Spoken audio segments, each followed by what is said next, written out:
The mist clung to the asphalt, a spectral serpent coiling around the lonely stretch of highway.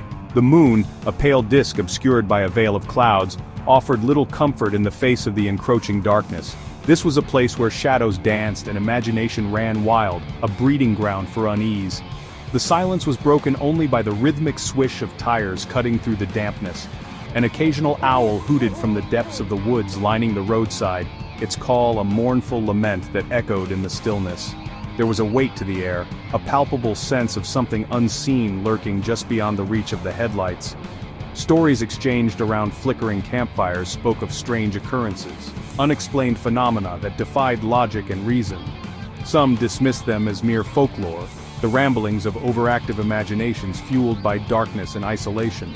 But others, those who had traveled this road and lived to tell the tale, knew better. This was a place where the veil between our world and the next seemed to thin, where the impossible had a way of becoming terrifyingly real. Daniel gripped the steering wheel, his knuckles white against the worn leather. He was tired, his eyelids heavy after hours of driving. The monotony of the road had lulled him into a state of semi-consciousness, his thoughts drifting aimlessly like the fog outside. He had been on the road for longer than he cared to remember, eager to reach his destination and put some distance between himself and the city, a much-needed escape to clear his head, or so he had thought. Now, however, he found himself regretting his decision to take the scenic route. A flicker of movement in the distance caught his eye, snapping him back to attention. As he drew closer, the shape resolved itself into a lone figure standing by the side of the road, thumb outstretched in the universal gesture of a hitchhiker. Daniel hesitated, his foot hovering over the brake pedal. Against his better judgment, he slowed the car to a stop a few feet ahead of the hitchhiker. The hitchhiker was an older man, his face etched with lines that spoke of a life lived, weathered by time and experience. He wore a simple brown coat, its collar pulled up against the chill, and a faded fedora that shadowed his features.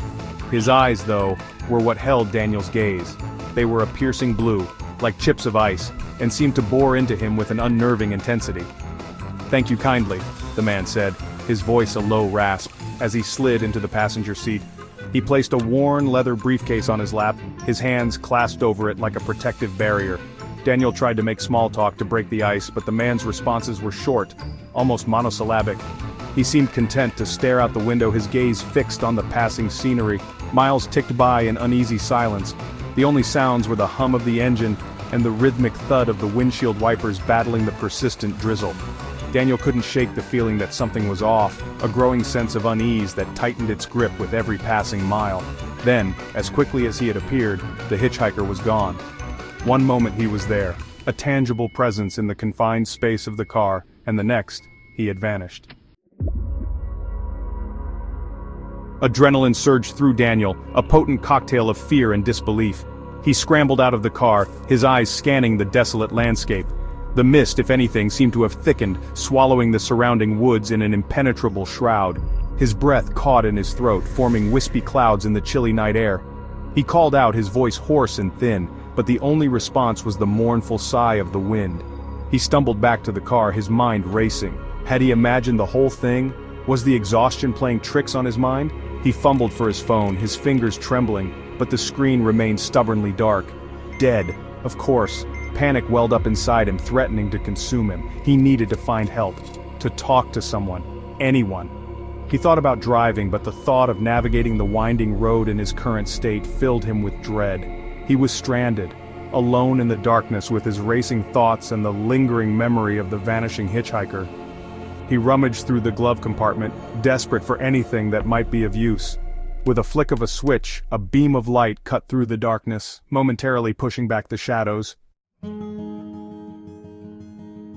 The hours that followed were a blur.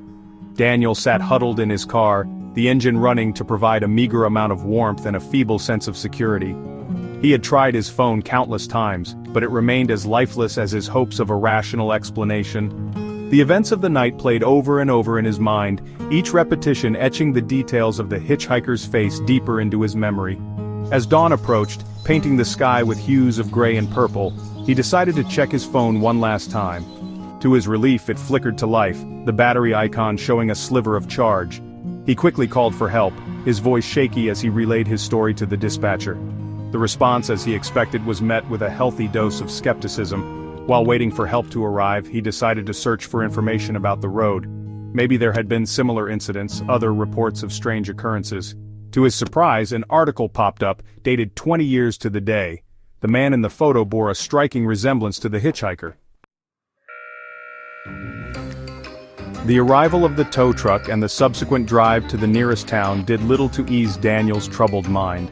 The mechanic, a burly man with grease-stained hands and a skeptical frown, listened to his story with a mixture of amusement and pity. He assured Daniel that the road was known for playing tricks on people's minds, especially at night and especially in the fog. Something about the way the light plays on the mist, he explained, can make you see things that aren't there. Daniel wanted to believe him. He desperately wanted to dismiss the entire experience as a figment of his imagination, a product of exhaustion and an overactive mind. But the image of the hitchhiker, the feeling of unease that had permeated the car, the sudden disappearance, it all felt too real. He went to the local library, drawn by the hope of finding something, anything that could shed light on his experience.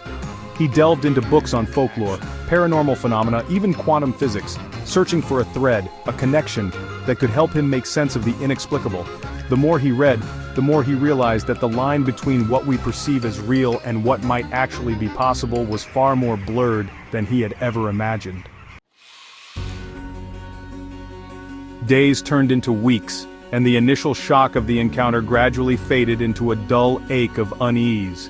Daniel tried to return to his life to convince himself that it had all been a bizarre, isolated incident, but the memory lingered, a persistent shadow in the corners of his mind. He couldn't shake the feeling that he had stumbled upon something beyond his comprehension, a glimpse into a realm where the rules of reality were bent or perhaps even broken. He became obsessed, scouring the internet for similar stories, joining online forums dedicated to the paranormal, reaching out to self-proclaimed experts in the field. He was met with a mixture of skepticism, ridicule, and a surprising amount of empathy. It seemed he was not alone in his experience. Others claimed to have encountered similar phenomena, unexplained occurrences that defied logic and reason. He couldn't be sure if it was his imagination running wild, or if something somehow had followed him home from that lonely stretch of highway. In the end, Daniel never found any definitive answers. The events of that night remained a mystery, a puzzle with missing pieces that he couldn't quite fit together. The logical part of him, the part that clung to reason and rationality, tried to rationalize it away as a hallucination, a trick of the mind, but deep down a primal fear whispered a different truth. He couldn't escape the haunting question that lingered in the aftermath. Who or what had he encountered on that misty highway? The highway still stands, a ribbon of asphalt winding its way through the desolate landscape.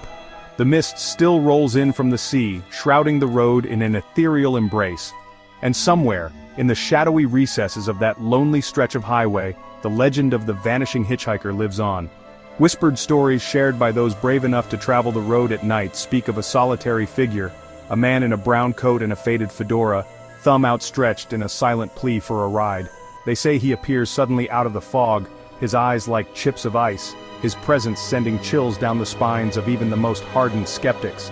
And then, just as quickly as he appears, he vanishes, leaving behind a cold spot in the air and a lingering sense of unease. Some dismiss it as mere folklore, a cautionary tale spun to keep travelers on edge. But others, those who have encountered the hitchhiker on that lonely stretch of highway, know better. The vanishing hitchhiker remains a haunting reminder that some mysteries are never truly solved, and some encounters leave an indelible mark on the soul.